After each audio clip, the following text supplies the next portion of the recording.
Encore le coronavirus, et oui, on n'a pas fini d'en parler, je pense. Voilà, nous sommes le 29 janvier 2020 et je me trouve actuellement à Shanghai, il fait beau, on a de la chance. Je m'appelle Nathanael Goldman, je suis pédiatre et je travaille ici à Shanghai. Alors, je voulais résumer avec autant d'exactitude que possible la situation, sans sensationnalisme, mais aussi sans pour autant vouloir rassurer à tout prix. On voit et on lit en effet de tout sur Internet, allant de la panique à la minimisation, aussi des images de chaos dans les hôpitaux de la province du Hubei, notamment à Wuhan, en passant aussi par le racisme anti-chinois et des témoignages d'ostracisation de personnes d'origine asiatique dans les villes européennes. Mais qu'en est-il en fait et que doit-on craindre? Alors comme vous le voyez, je porte un masque, ce qui n'est pas très pratique quand on cause, mais c'est désormais l'étiquette, le comportement jugé adéquat en société, à la fois pour se protéger, mais aussi pour protéger les autres.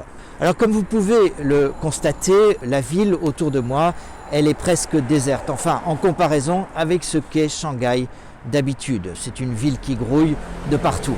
Ceux qui sont venus le savent peut-être. Et là, je peux vous dire que la nuit, on se croirait au fond de la campagne. Il n'y a pas un bruit, rien ne bouge. Alors pour être clair, il y a trois raisons principales à cette situation. D'abord, c'est la semaine qui suit la nouvelle année et c'est le moment de l'année où les familles se retrouvent. Et donc, chacun regagne à cette occasion le fief familial, parfois d'ailleurs à des milliers de kilomètres de la ville où il travaille, comme à Shanghai par exemple.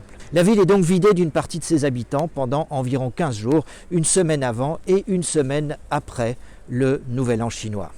La deuxième raison est que cette année, il y a bien sûr cette histoire de virus qui tombe pile autour du Nouvel An. D'aucuns diront que ce n'est pas de très bon augure d'ailleurs. Et les autorités ont prolongé le congé du Nouvel An dans l'espoir de minimiser les contacts entre ceux qui pourraient être infectés par le coronavirus et ceux qui ne le sont pas, lors du voyage du retour notamment vers les lieux de travail. La troisième raison, c'est que les autorités de la ville ont interdit les rassemblements publics et fermé une série de lieux, incluant par exemple des lieux comme Disneyland. Les gens sont en effet invités à rester chez eux, notamment parce qu'il n'y a rien à faire au dehors.